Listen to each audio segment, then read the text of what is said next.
Russia's new shipping line has sparked attention amid the ongoing sanctions that have dramatically reshaped global trade dynamics.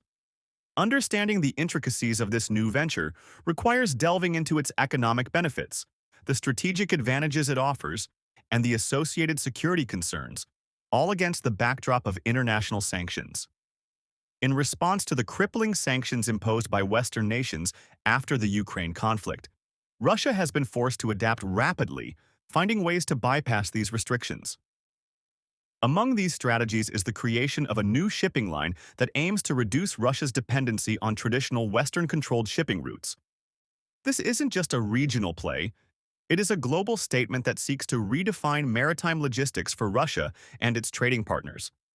The first and most obvious benefit of Russia's new shipping line is the reduction of dependency on Western-controlled shipping routes and insurance mechanisms.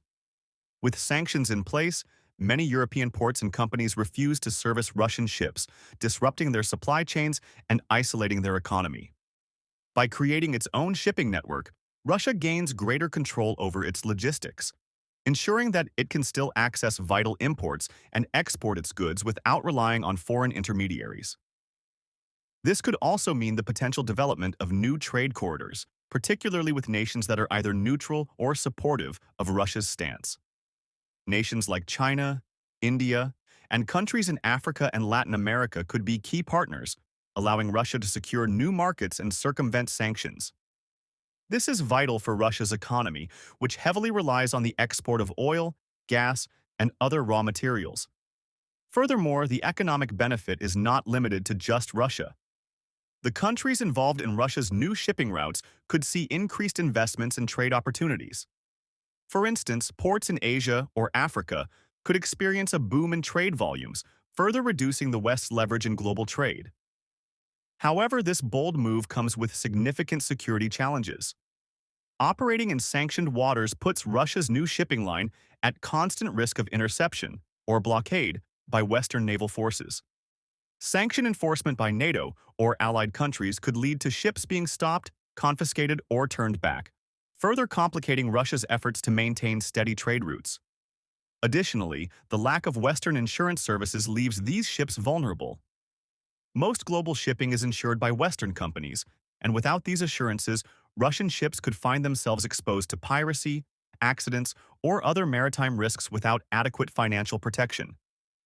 Russia might need to establish its own insurance consortium or rely on alternative services from countries like China to mitigate these risks, which could add another layer of complexity and cost to their operations. Russia's efforts are likely to be met with mixed responses on the international stage. On one hand, countries aligned with the West are likely to increase sanctions and pressure on Russia's shipping efforts, potentially targeting any nation or company that collaborates with this new shipping line.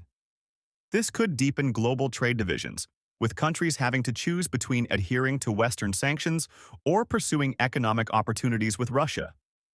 On the other hand, nations that have resisted Western pressure, particularly emerging economies, might see this as an opportunity to strengthen ties with Russia.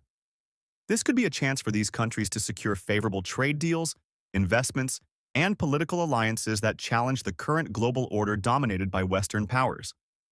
The long-term outcome could be the emergence of a more fragmented and polarized global maritime trade landscape, where parallel shipping networks operate depending on the political alliances of each country involved.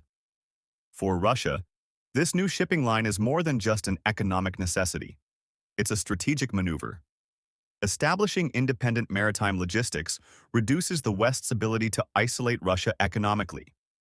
It is also a symbol of resilience, signaling that Russia is not willing to bow to Western pressure and will instead carve out its own path, even if that means facing challenges and risks along the way. Moreover, the expansion of Russia's maritime operations could play into its broader geopolitical ambitions. By strengthening its presence in global shipping, Russia could assert greater influence in international trade, particularly in regions where Western influence is waning. This might be part of a broader strategy to reshape global power dynamics, reducing Western dominance over global supply chains and maritime routes. Russia's new shipping line is a calculated response to the unprecedented sanctions it faces, designed to reduce dependency, open new trade corridors, and assert its resilience on the global stage. However, this bold move is fraught with security risks and could deepen global trade divisions. In a world where the seas are increasingly contested, Russia's maritime ambitions will shape the future of global trade for years to come.